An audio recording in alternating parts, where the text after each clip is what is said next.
Hello friend, myself Aman Saini. Welcome to smart study. दोस्तों, इस video में हम लोग क्लास 10th की ज्योग्राफी का पहला चैप्टर पढ़ेंगे जिसका नाम है रिसोर्सेज एंड डेवलपमेंट। दोस्तों, इस वीडियो में हम लोग रिसोर्सेज का क्लासिफिकेशन पढ़ेंगे और ये वीडियो थोड़ा लंबा हो सकता है क्योंकि इसमें सभी टॉपिक को लाइन वाइज लाइन समझाऊँगा। तो चलिए स्टार्ट करते हैं। पिछले वीडियो में हम लोग इंट्रोडक्शन देखे थे और इस वीडियो में हम लोग रिसोर्सेज का क्लासिफिकेशन पढ़ेंगे। तो चलिए स्टार्ट करते हैं। तो पहले देखते हैं यहाँ पर इसको। तो can you identify and name the various item use in making life comfortable in our village and town. List the item and name the material use in their making. क्या आप उन वस्तुओं का नाम बता सकते हैं जो गांव और शहरों में हमारे जीवन को आराम पहुंचाते हैं? ऐसी वस्तुओं की एक सूची तैयार करें और इनको बनाने में प्रयोग होने वाले पदार्थों का नाम बताइए। तो आप सभी यहाँ पर अपने आसपास देखते होंगे वस्तुओं को। तो ये तो दिया एक एक्टिविटी और यहाँ से हम लोग का स्टार्ट होता है। तो everything available in our environment which can be use to satisfy our need provided it is technological accessible economical feasible and culturally acceptable can be turn as resources. Everything available in environment, हमारे पर्यावरण में उपलब्ध प्रत्येक वस्तु जो हमारी आवश्यकताओं को पूर्ति करते हैं उन्हीं को रिसोर्सेज कहते हैं। तो रिसोर्सेज को इसको अगर डिफाइन करना है तो तीन मेन मीनिंग चाहिए आपको। टेक्नोलॉजिकल एक्सेसिबल और इकोनॉमिकल फिजिबल और कल्चरली एक्सेप्टेबल। तो इसका मतलब मैं बता देता हूँ। टेक्नोलॉजिकल एक्सेसिबल, तो इसका मतलब यह है कि टेक्नोलॉजी के द्वारा रिसोर्सेज को निकाला जाता है और उसको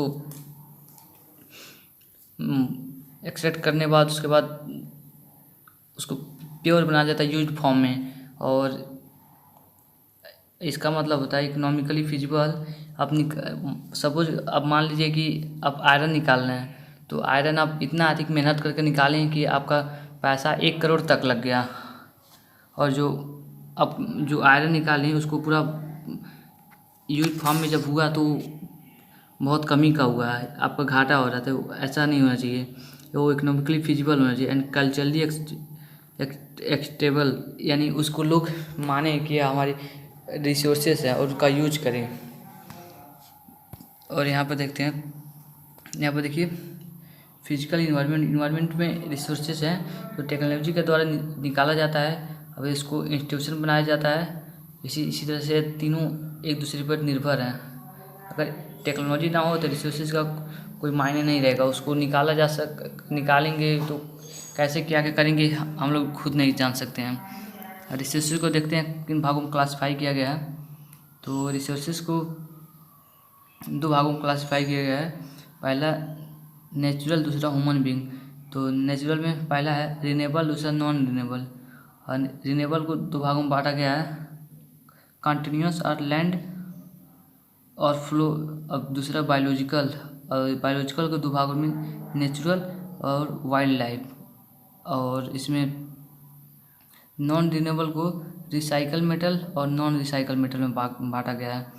और ह्यूमन बीइंग में इसको स्ट्रक्चर एंड इंस्टीट्यूशन में और क्वांटिटी एंड क्वालिटी में। तो चलिए अब आगे देखते हैं। अब The process of transformation of things available in environment involved an interdependent relation between nature, technology, and institution. Human beings interact with nature through technology and create institutions to accelerate their economic development.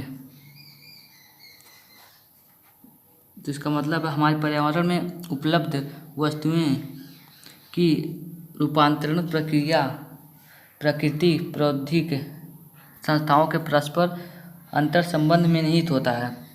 यहाँ पर जैसे बताया हूँ मैं, ये तीनों interdependent है।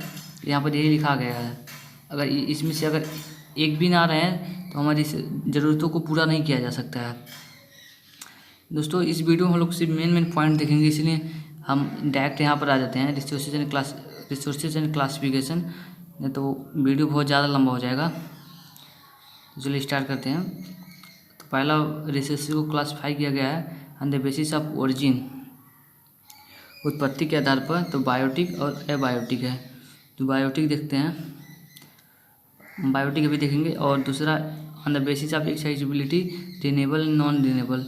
और तीसरा on the basis of ownership, individual, community, national and international. और चौथा है on the basis of status of development में potential development, stock and reserve. ये सभी पढ़ेंगे। तो चलिए पहले हम लोग on the basis of origin देख लेते हैं, बायोटिक एंड एबायोटिक। तो यहाँ पर अब टाइप्स ऑफ रिसोर्सेज में पहला on the basis of origin पढ़ेंगे, जिसमें बायोटिक है। तो बायोटिक क्या होता है? बायोटिक आप पिछले क्लास में पढ़ चुके हैं। These are obtain from biosphere and have life such as human being, flora and fauna, fisheries, life stock, etc। इन संसाधनों की प्राप्ति जीवमंडल उसे कहते हैं जहाँ पर हम लोग रहते हैं। जैसे बायोस्फीयर मतलब जीवमंडल, जहाँ पर हम लोग रहते हैं उसी को जीवमंडल कहते हैं। जहाँ पर जीवन हो, जिन लोगों में जीवन होता है उसी को लिविंग थिंग्स जितने भी होते हैं वो बायोटिक में आते हैं। तो इसका एग्जांपल है फ्लोरा एंड फाउना, एनिमल और प्लांट। और यहाँ पर एबायोटिक देखते हैं, all those things which are composed of non living thing are called abiotic. वो सभी वस्तुएं जो नॉन लिविंग होती हैं, आप सभी जानते हैं नॉन लिविंग जितने भी हो, चेयर, मेज, black board, fan, TV, fridge, ये सभी अबायोटिक हैं। और अब दूसरा देखते हैं on the basis of accessibility. तो इसको दो भागों में बांटा गया है। तो पहला है रिन्यूएबल रिसोर्सेज और दूसरा है नॉन रिन्यूएबल। तो पहले रिन्यूएबल देखते हैं। The resources which can be renew और रिप्रोड्यूस्ड बाई फिजिकल, केमिकल और mechanical process are known as renewable और replenished resources. For example solar and wind energy, वह रिसोर्सेज जिनको यूज करने के बाद दोबारा हम लोग अपने यूज में ला सकते हैं, उनको रीन्यू यानी दोबारा से न्यू किया जा सकता है। जैसे वाटर हम लोग यूज करते हैं, फिर इवापोरेट होकर आसमान में चले जाते हैं, फिर बारिश होता है, फिर आते हैं, फिर चले जाते हैं। और सोलर एनर्जी, ऐसे बहुत सारे हैं। प्लांट, फॉरेस्ट जैसे काटते हैं फिर अपने आप उग जाते हैं। वाइल्ड लाइफ दोबारा ये अपने आप ग्रो हो जाते हैं। और दूसरा देखते हैं, इसमें नॉन रिन्यूएबल रिसोर्सेज में वो रिसोर्सेज जो एक बार यूज हो जाते हैं, दोबारा यूज करने के योग्य नहीं रहते हैं। तो देखते हैं, these occur over a very long geological time. Minerals and fossil fuel are example of such resources. These resources take millions of years in their formation. Some of the resources like metal are recyclable and some like fossil fuel cannot be recycled and get exhausted with their use. तो यहाँ पर वे resources जिनका use करने के बाद वे दोबारा renew नहीं हो पाते हैं, और जो मिलियंस ईयर एगो जो अब ज़मीन के अंदर गड़े होंगे अब, और वहाँ के आग के गर्मी से जो पेट्रोलियम, कोल ये सब पाया जाता है, जिनको यूज करने के बाद दोबारा उनको रिन्यू नहीं किया जाता है, यही सब इसमें आते हैं नॉन रिन्यूएबल में। तो और अगला देखते हैं, आपके साथ में एग्जाम्पल बहुत है, पेट्रोलियम, कोल। और आगे देखते हैं on the basis of ownership. तो इसमें है पहला इंडिविजुअल रिसोर्सेज। तो इंडिविजुअल में देखते हैं पहले इसे, These are also owned private or individual. Many farmers own land which is allotted to them by government against the payment of revenue. These are also, यहाँ पर वे रिसोर्सेज जो प्राइवेट हो यानी अपना हो। Many farmer owned land allotted them. बहुत से farmer हैं जिनके पास खुद का लैंड होता है। और यहाँ पर इसको शॉर्ट फॉर्म में बता दूँ तो प्राइवेट मीन अपनी वस्तुएं जैसे लैंड हो गया, अपना अपना घर हो गया, प्लॉट हो गया, हाउसेस हो गया, प्रॉपर्टी, पॉन्ड्स, लैक, ये सब अपना हो। गांव में आप जाएंगे तो नहर कह रहा हूँ सॉरी, पोखरे वोखरे आप देखेंगे जो खुद का रहता है। वाटर इन ट्यूबवेल ये सभी रहता है, ये इंडिविजुअल रिसोर्सेस है। इसको खुद लोग खरीदते हैं अपने पैसे से, तो ये प्राइवेट रहता है, उनका खुद का रहता है। Community owned resources, there are resources which are accessible to all the member of the community, village common gazing ground। और इसका एग्जांपल यहाँ पर दिया है, पब्लिक पार्क, पिकनिक स्पॉट। वे रिसोर्सेज जो ग्रुप में होते हैं, ग्रुप कम्युनिटी ऑन करते हैं। जैसे पब्लिक पार्क हो गया, जहाँ पर कई लोग, बहुत सारे लोग वहाँ पर पार्क में आते हैं। वो पार्क किसी का नहीं होता है, गवर्नमेंट का होता है। और पिकनिक स्पॉट, जहाँ पर सभी लोग पिकनिक मनाते हैं। और देख रहे हैं एग्जांपल है प्लेग्राउंड जहाँ पर बच्चे खेलते हैं। ये सभी कम्युनिटी का है। और आगे देखते हैं नेशनल रिसोर्सेज।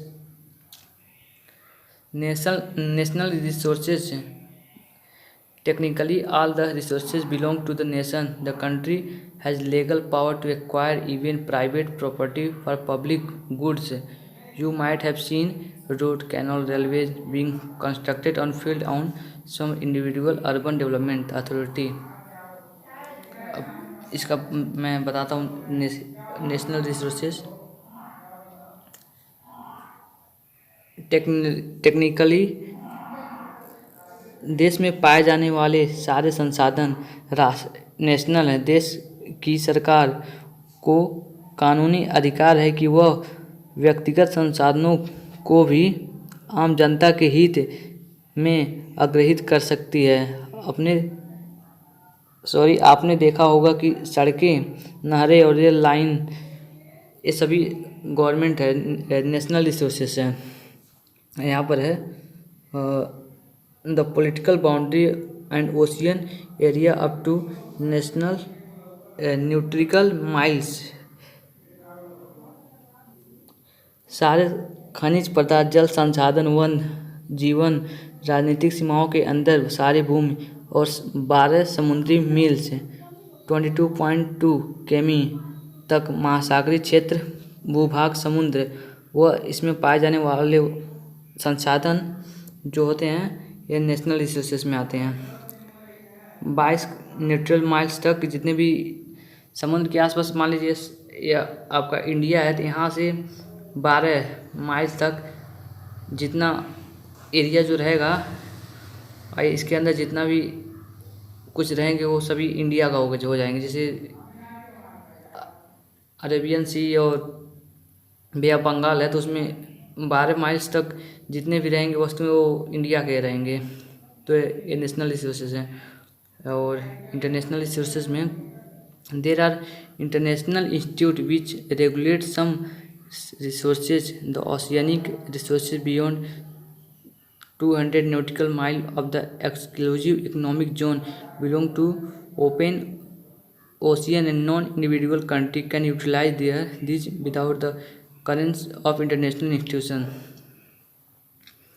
तो देयर आर इंस्टीट्यूशन, आप दोबारा एक बार पढ़ लेते हैं। There are international institution which regulate some resources. तो इसका बताता हूँ। कुछ अंतर्राष्ट्रीय संस्थाएं संसाधनों को नियंत्रित करते हैं। The oceanic resources beyond 200 nautical miles 200 समुद्री मील की दूरी, जो समुद्र से 200 तक। Nautical mile the exclusive zone, जो इंटरनेशनल इंस्टीट्यूट जैसे USA, जहाँ पर कई देशों का कई देश जैसे मिल के बने हैं, यूनाइटेड नेशन हो गए। यहाँ पर कई जो देश हैं वो उन सब का यह सब रिसोर्सेज आता है। इंटरनेशनल इंस्टीट्यूशन हो गया, इन सब रिसोर्सेज को इंटरनेशनल रिसोर्सेज गवर्न करता है। तो ये सभी जो रिसोर्सेज आते हैं ओशियनिक रिसोर्सेज यहाँ पर 200 न्यूटिकल माइल, वो सभी इंटरनेशनल रिसोर्सेज होते हैं। जैसे यूएसए कम्युनिटी में है और कई ऐसे भी और भी हैं जो ग्रुप में हैं, वो सभी इंटरनेशनल रिसोर्सेज को ऑन करते हैं। और on the basis of status of development, तो पहला इसमें पोटेंशियल और दूसरा डेवलप्ड रिसोर्सेज। तो इसको शॉर्ट में पहले देख लेते हैं। जैसे इसको मैं समझा रहा हूँ, मान लीजिए आपके पास इसमें लॉकडाउन है और आपके पास फुल सुबह भोजन करते हैं और आप दिन भर बिजी रहते, घर में रहना पड़ता है, कोई काम नहीं करना पड़ता है, तो आपके पास पूरा एनर्जी है लेकिन आप उसको पोटेंशियली यूज़ नहीं कर पा रहे हैं। तो आप थोड़ा सा इधर से उधर चल रहे हैं तो उतना यूज़ हो रहा है लेकिन आप पूरी तरह से यूज़ नहीं कर रहे। इसी तरह यहाँ पर भी है, resources which are found in region but have not been utilise. Resources तो बहुत हैं लेकिन इसको पूरा तरह से यूज़ नहीं किया जाता है। Western part of India particularly Rajasthan and Gujarat have enormous potential for development wind and solar energy। Rajasthan और गुजरात में, राजस्थान में जानते हैं सोलर एनर्जी बहुत है, वहाँ पर बहुत ज़्यादा धूप होता है, और गुजरात में विंड एनर्जी है। तो इतना अधिक होते हैं वहाँ पर रिसोर्सेज हैं जिनका यूज़ पूरी तरह से नहीं हो पाता है। और अगला देखते हैं, developed resources which are surveyed and their quality and quantity have been determined for utilization। The development of resources depend on technology and level of their feasibility। Way resources जो उसको डिटरमाइन कर सकते हैं कि ये इतना है और इसका अगर यूज करेंगे तो ये सभी रिसोर्सेज समाप्त हो जाएंगे। इसको हम लोग यूज़ करके पता कर सकते हैं कि कितना रिसोर्सेज हैं। ये डेवलप्ड रिसोर्सेज, इसमें कोल हो गया, पेट्रोलियम हो गया, वो सभी रिसोर्सेज जो नॉन रिन्यूएबल में आते हैं इनको हम लोग पता कर सकते हैं कि इतना है, और अगर इससे ज़्यादा यूज़ करेंगे तो समाप्त हो जाएंगे। तो डेवलप्ड रिसोर्सेज हैं। स्टॉक में material in environment which have the potential to satisfy human need but human beings do not have the appropriate technology to assess or include among। आगे देखते हैं, among for example water is a compound of two inflammable gases hydrogen and oxygen which can be used as a resources। यहाँ पर देख लेते हैं, material in environment which have a potential to satisfy human need. Stock mean ऐसे resources जो उनका ability बहुत ज़्यादा है लेकिन उनको यूज़ नहीं किया जा रहा है टेक्नोलॉजी के द्वारा। जैसे वाटर है तो उसमें से हाइड्रोजन और ऑक्सीजन दोनों हैं, लेकिन अभी ऐसी टेक्नोलॉजी बनी नहीं है जो हाइड्रोजन को अलग कर और ऑक्सीजन को अलग करके उसका कोई सेपरेट उसका यूज कर सके। तो आगे अगर टेक्नोलॉजी होगा तो इसका यूज हो सकेगा। तो यहाँ पर स्टॉक रिसोर्सेज में यह है, यहाँ पर देख सकते हैं वाटर कंपाउंड है, यहाँ पर हाइड्रोजन और ऑक्सीजन दो गैसेस हैं जिनका बहुत अधिक सोर्सेज हैं लेकिन इनको सेपरेटली यूज नहीं किया जा सके। ऐसा टेक्नोलॉजी नहीं आया है जिसको सेपरेटली यूज कर सके। और अब यहाँ पर रिजर्व देखते हैं, reserve resources. Reserve are those subset of the stock which can be put into use with the help of existing technical known how but their use has not been started। These can be used for meeting future requirement। River water can be used for generating hydroelectric power but presently it is being utilized only to limited extent। Thus the water in dam, forest etc is reserve which can be used in future।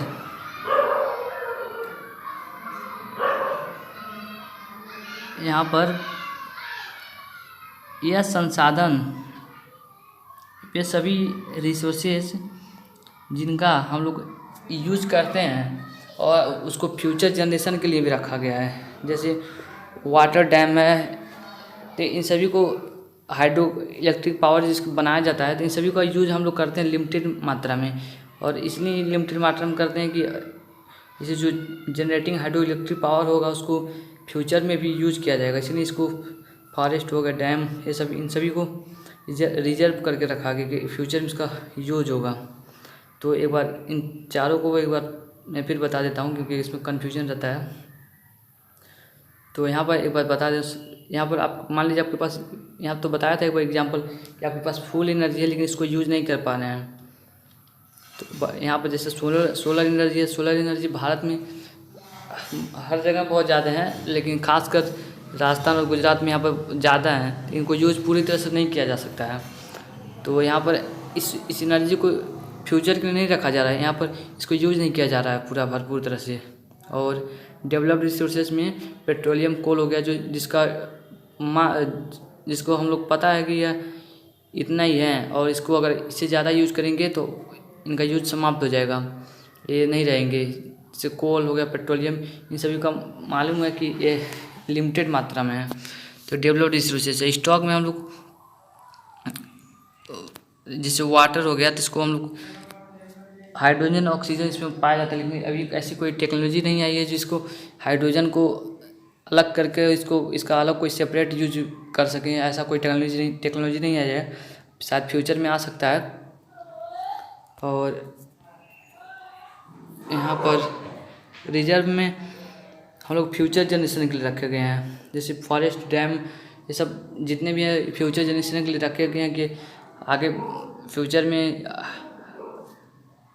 Generating hydro electric power के लिए use होगा। जो electricity का use करते हैं वो future generation के लिए होते हैं। यहाँ पर